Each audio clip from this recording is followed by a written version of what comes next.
اكتشفته ايضا في كتب التاريخ هو واحد النوطه مطبوعه في كتاب فرنسي قديم يحكي على احدى الاغنيات الجزائريه. هذا الكتاب نشر النوطه اللي هي النوطه الموسيقيه مرسومه، وداني الفضول انا بما انه عنوانها هذه النوطه على اقصى اليمين، قلت انا بما انه عنوانها شونسون دو فام كابيل وحط النوطه اسمها يما حنا الشونسون هذه، رحت درت برنامج لاعاده عزف. انا ما نعرفش نعزف الموسيقى، لكن درت واحد اللوجيسيال يعزف النوطه ويسمعها لك وتصدمت. نسمعوها مع بعضنا بالك تعرف الصادم في الموضوع. اعطينا الصوت بيدرو.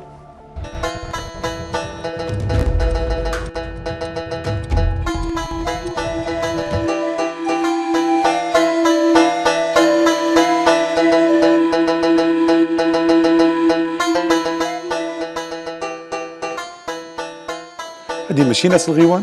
اكزاكتوم، هذه هي اللي من بعد عرفت في القرن الماضي على بانها من ابداعات ناس الغيوان وتشهروا بها. طبعا الكتاب هذا مطبوع في سنوات 1800 اثناء الاحتلال الفرنسي. هذا الاوروبي سمع الجزائريات يغنوا شونسون سموها يما حنا.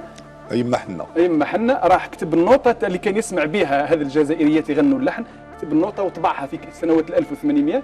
من بعد نكتشف انه ناس الغيوان دايرين اغاني كثيره مبازيه على هذا اللحن بالضبط. فأليس ايضا من حقنا انه نقولوا ربما صح نتفاهم وجود التشابه في المطبوع الغنائي والفني والآلات الموسيقيه، لكن هذا حرفيا موسيقى تاع ناس الغيوان.